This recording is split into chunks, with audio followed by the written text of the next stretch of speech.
কি গো গিন্নি, এটা কিসের ফর্দ? কোনো অনুষ্ঠান হবে নাকি? বিয়ে হবে গো। বিয়ে? কার বিয়ে? ভগবান শিবের সাথে দেবী পার্বতীর বিয়ে, সামনে শিবরাত্রি। হ্যাঁ, তা মনে আছে, কিন্তু এই ফর্দটা কি জন্য গিন্নি? আমি শিবরাত্রির দিন বিকেলে বাবার মাথায় দুধ ঢালতে যাব, তাই তোমাকে আগে থেকে লিখে দিলাম কি কি লাগবে। সব আগে আগে নিয়ে আসবে। হ্যাঁ, দেখি কি লেখা আছে।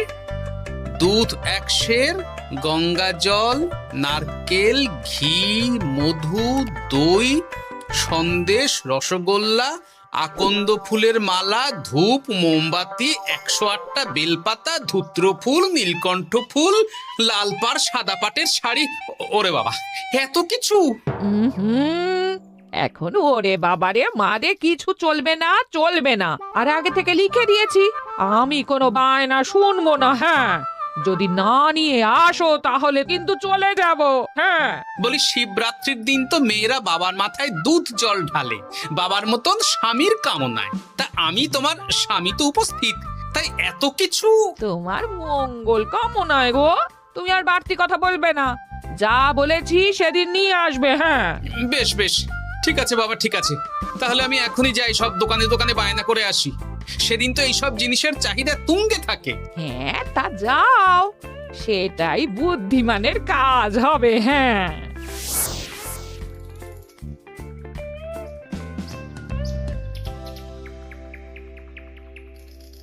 আরে এই তো পুটির বাবা, সকালে রাজসভায় গিয়েছিলে কিন্তু তেমন কোনো কথা হলো না। হ্যাঁ গোপাল দাদা, এখন কি যে করি।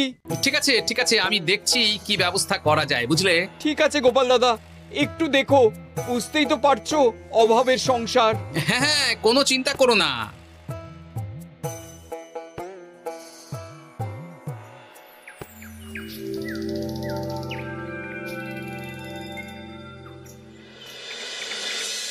আচ্ছা, আজ তাহলে শিবরাত্রির আয়োজন নিয়ে আলোচনা হোক। মহারাজ, এসব নিয়ে আপনি চিন্তা করবেন কেন? আরে আমার মতন একজন মন্ত্রী থাকতে আপনার মাথা ঘামানোর কোনো দরকারই নেই। না না মহারাজ, একদম মন্ত্রী মশাইকে দায়িত্ব দেবেন না। উনি প্রত্যেকবার দায়িত্ব নিয়ে সব তালগোল করে দেন, আর সব শেষে বলেন আমার ভুল হয়ে গেছে, আমাকে ছেড়ে দিন। এই গোপাল গোপাল, একদম বাজে কথা বলবে না। আমি এখন ভালো হয়ে গেছি। ভালো না কালো? মহারাজ মহারাজ, আপনি আমাকে দায়িত্ব দিন, আমি সব সামলে দেব। সব কাজ সবাই মিলে করলেই তো ভালো। পুজো পাঠের দায়িত্ব আমার, বাকি আমি জানি না। সে ঠিক আছে, কিন্তু পুজোর জোগাড় অনেক দায়িত্ব, সব হিসেব করে কেনাকাটা করতে হয়। সবচেয়ে বড় ব্যাপার, তার জন্য সৎ হতে হয়। আমি কি অসৎ নাকি? আমি সব দায়িত্ব নেব। না, আমি নেব। আমি নেব। আমি। আহ, চুপ চুপ, একদম চুপ। গোপাল দায়িত্ব নেবে না মন্ত্রী, সেটা তো বিচার করতে হবে। কিভাবে বিচার করবেন মহারাজ? হ্যাঁ, একটা বুদ্ধির পরীক্ষা নেওয়া হবে। আমি এখন গোপালের চেয়ে অনেক বুদ্ধিমান হয়ে গেছি। তাহলে তো ভালো, তুমি গোপালের বুদ্ধির পরীক্ষা নাও। যদি গোপাল জিতে যায় তাহলে গোপালই দায়িত্ব পাবে, নইলে তুমি। ঠিক আছে, আমি এক্ষুনি প্রশ্ন করছি। হ্যাঁ হ্যাঁ, করুন করুন। হ্যাঁ, এমন কি জিনিস যা তুমি যতই খাও পেট ভরবে না? বাবা, মন্ত্রী কি প্রশ্ন করলে! গোপাল, বলো বলো বলো। এবার জমবে মজা। বেশ, তাহলে বলি। হ্যাঁ, বলো বলো। উত্তর হলো বাতাস, যতই খাও পেট ভরে না। গোপালের কি বুদ্ধি! ও মন্ত্রী মশাই, এই গোপাল তো প্রথম দানেই বাজিমাত করে দিল। হ্যাঁ, প্রথমটা তো সহজ ছিল। ঠিক আছে, এতই যদি বুদ্ধিমান হও তাহলে আরেকটা পরীক্ষা দাও। হ্যাঁ মন্ত্রী, বলো। এবার আপনারা একটু অপেক্ষা করুন, আমি আসছি।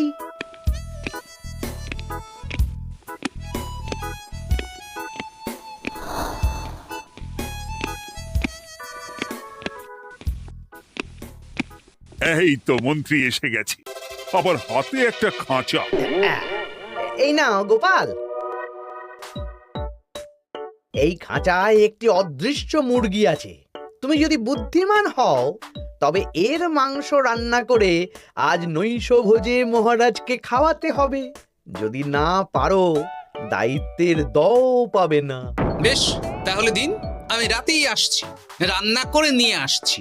আপনারাও সবাই হাজির থাকবেন কিন্তু।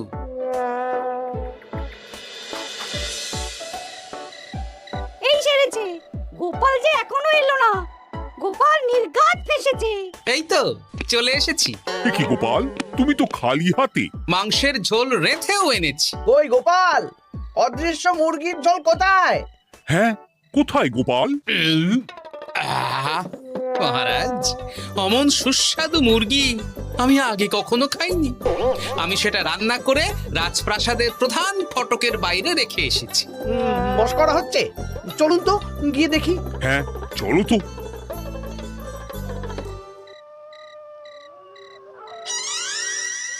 এ কি, এখানে তো কিছুই নেই, আমি তো দেখতে পাচ্ছি না। কই, আমরা তো কেউ কিছু দেখতেই পাচ্ছি না।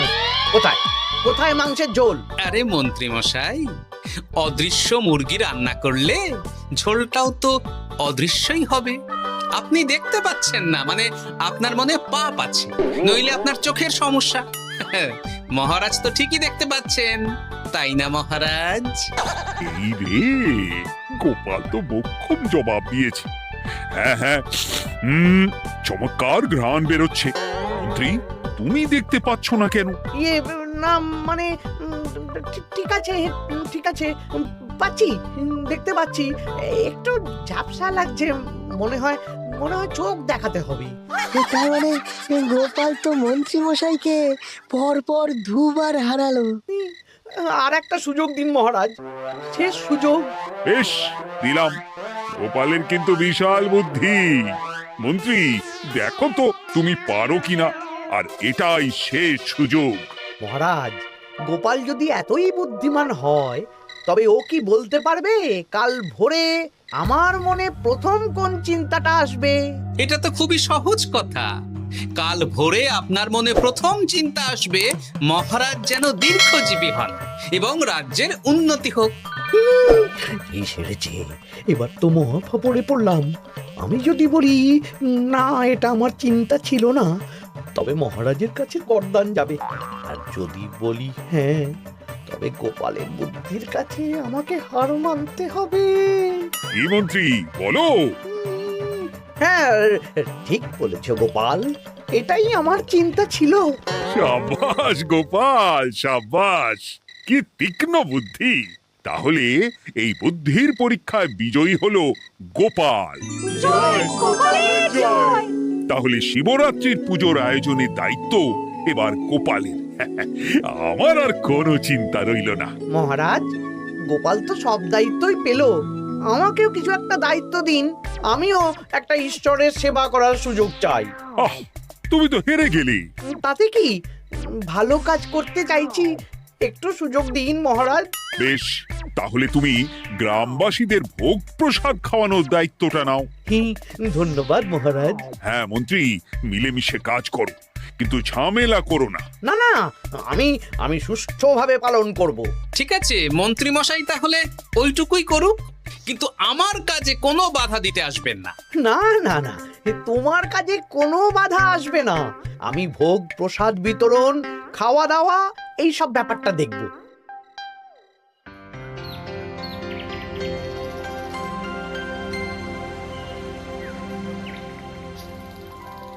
বলুন মন্ত্রীমশাই, সকাল সকাল ডেকে পাঠালেন।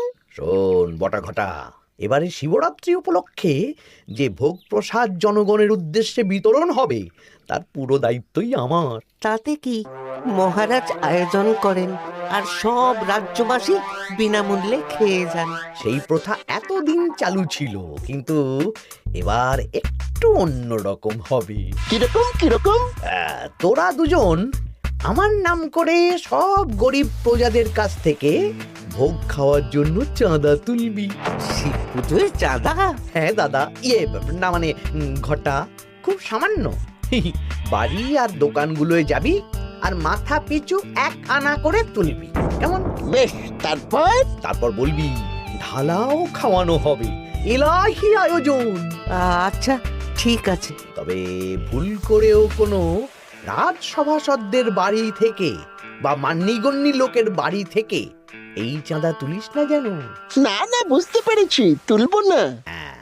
বলবি সারা রাত পুজো হবে, পরের দিন সকালে হবে প্রসাদ বিতরণ। কেমন?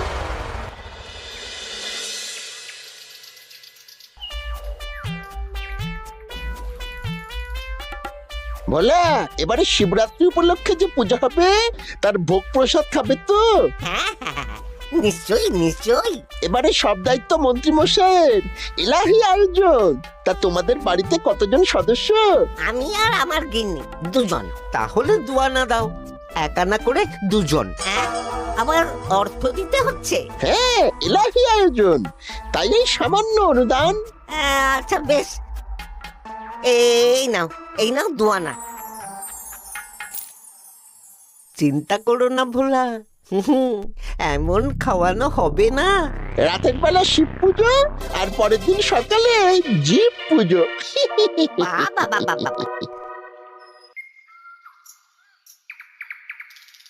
সব দোকানে দোকানে আমি যাচ্ছি, আর তুই লোকজনের বাড়ি বাড়ি যা। বেশ। রে, কত হলো? অনেক হয়েছে মন্ত্রী মশাই,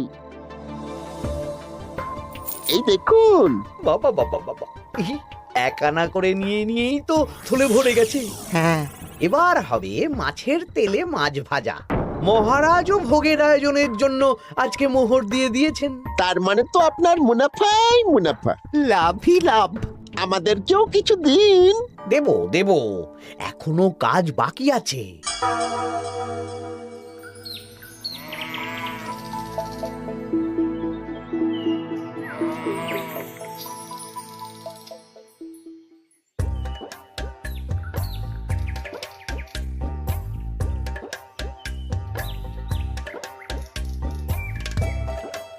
আরে আরে গোপাল দাদা যে, এত কিছু কি নিয়ে যাচ্ছ? এই তো শিবরাত্রির পুজো উপলক্ষে দশকর্মার বাজার রাজবাড়ি নিয়ে যাচ্ছি। এবারে তো এলাহি ভোগের আয়োজন। রাতের বেলা শিব পুজো আর পরের দিন সকালে নাকি জীব পুজো। মন্ত্রী মশাই দায়িত্ব নিয়ে খাওয়াচ্ছেন। না, খাওয়ার আয়োজন তো এমন কিছু নয়। আমি যতদূর জানি ওই খিচুড়ি, আলুর দম, ছেঁচড়া, পায়েস, চাটনি আর একটা করে মিষ্টি। আর যতদূর জানি এই ভোগ খাবার জন্য সব গ্রামবাসী থেকে মাথা পিছু এক আনা করে নিয়েছেন। হ্যাঁ, ভোগের প্রসাদ তো বিনামূল্যে। মন্ত্রীমশাই এক আনা করে মাথা পিছু নিয়েছেন? হ্যাঁ গো, এরকম তো কথা ছিল না। আচ্ছা, আমি দেখছি কি করা যায়। আমি দেখছি।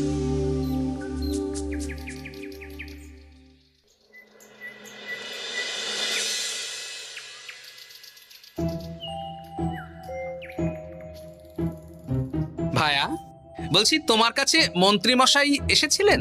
হ্যাঁ, চালের বায়না করে গেলেন। তা কি চালের বায়না করলেন?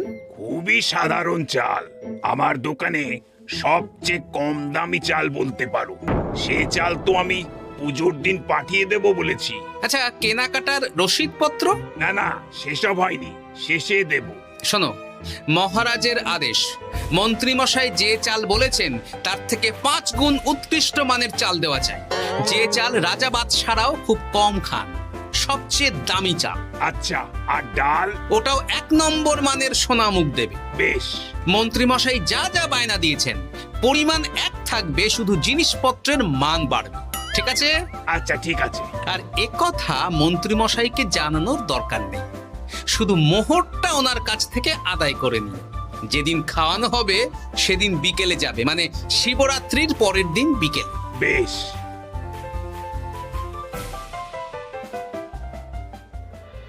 নাও ধরো গিন্নি, যা যা বলেছিলে সব কিনে এনেছি। এবার আমি মন্দিরে গেলাম, কেমন? ঠিক আছে গো, তুমি কি ভালো। দীক্ষেতা, চললাম এখন ভিড় সামলাতে।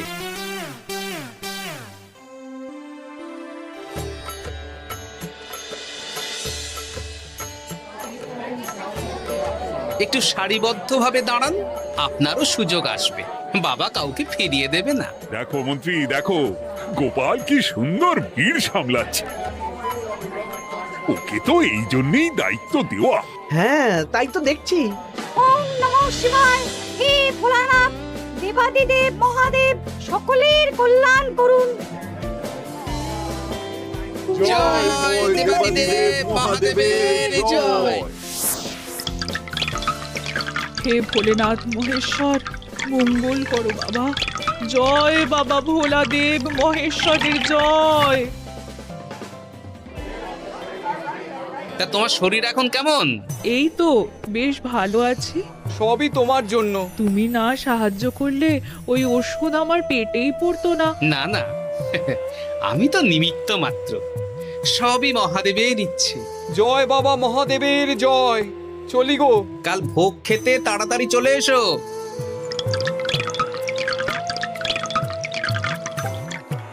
জয় দেবাদিদেব মহাদেবের জয়।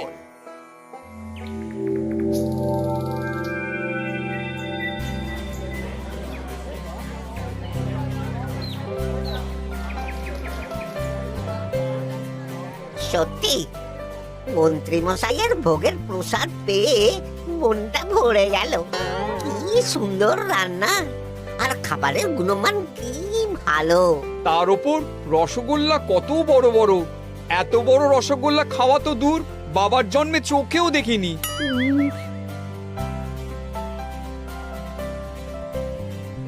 এই সেরেছে।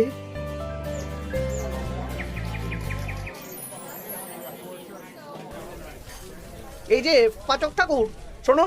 বলুন মন্ত্রী মশাই, আজ আমি খুব খুশি। কেন? আপনি মহান। কেন? মানে আপনি যে চাল পাঠিয়েছেন সে চালে রান্না করা আমার স্বপ্ন ছিল। কি গন্ধ, কি গুণমান, রাজা বাদশাদের চাল বলে কথা। আমি তো খুব সাধারণ মানের চাল দিতে বলেছিলাম, 30 আনা সের মূল্যের চাল।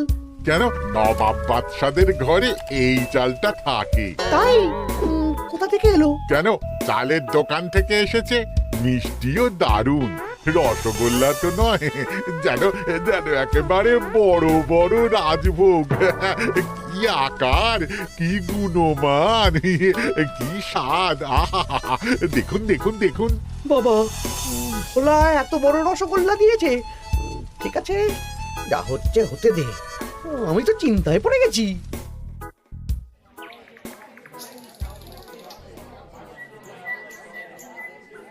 মন্ত্রী, তুমি কি করেছো?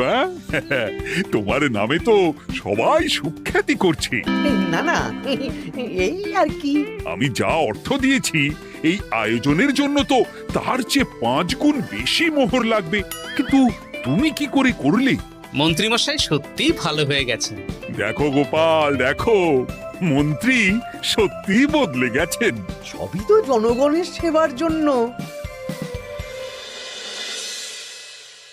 কে জানে বাবা, কি গড়বড় হয়ে গেল।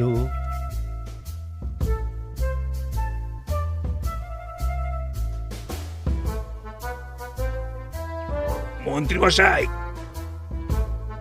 বকেয়া পাওনা নিতে এলাম। আপনার মোট হয়েছে চালের 350 মোহর, মুগ ডালের 250 মোহর, আর মশলাপাতি 100 মোহর। হ্যাঁ, বলো কি? মন্ত্রী মশাই, ওই আপনার মোট বকেয়া 300 মোহর। আর আমার এই 150 মোহর। হ্যাঁ, চলুন মহারাজ, একটু মন্ত্রীমশাইয়ের বাড়ির দিকে ঢু মেরে আসি। চল। চলুন, ওনাকে গিয়ে ধন্যবাদ জানিয়ে আসি। এই না না না, আরে আরে আমি কি করে দেব? আমি কি চন্দ্রমুখী আলু দিতে বলেছিলাম? আমি কি করে দেব? না না, ও আপনাকে দিতেই হবে। হ্যাঁ, কি বলছো মন্ত্রী? তুমি এত ভালো কাজ করেছো, এত বড় মুখ করে সকালে বললে যে সবই জনগণের সেবার জন্য। আরে আমি কিভাবে জানবো যে এত খরচ হয়ে যাবে? কেন মন্ত্রীমশাই, আপনি তো গ্রামবাসীদের থেকে অর্থ নিয়েছেন, মাথা পিছু 1 আনা করে। হ্যাঁ, মানে এসব তো কথা ছিল না। এই সেরেছে, গোপাল কি করে জেনে গেল? এসব কথা কি আর চাপা থাকে? আর সেই জন্যই তো আপনি ভালো মানের খাবার খাইয়েছেন। সত্যি তো, যে মানের খাবার খাওয়ানো হয়েছে তা কৃষ্ণনগর কেন, আশেপাশের কয়েকটা নগরের লোকও এই জিনিস চোখে দেখেনি, আর তাই তুমি অর্থ আদায় করেছো। না মানে, আমি বুঝতে পারছি না, আমার অনুমতি ছাড়া এগুলো হলো কি করে? মন্ত্রী মশাই, বকেয়া পাওনা দিন, নইলে খারাপ হয়ে যাবে বলে দিচ্ছি। হয়ে গেল, আমি ভিখারি হয়ে গেলাম। অগিন্নি, মোহরের থলেগুলো নিয়ে এসো, গয়নাগাটি নিয়ে এসো। আমাকে পথে বসিয়ে দিল। কে কে আমার এত বড় সর্বনাশ করলো? আমি মন্ত্রী মশাই, আমি। আপনি যখন চাঁদা তুলে ভালো খাওয়াতে চাইছেন, তাই সবচেয়ে ভালো খাওয়ানোর ব্যবস্থা করে দিলাম, তাও আবার আপনার ঘাড় ভেঙে। আমার সর্বনাশ হয়ে গেল।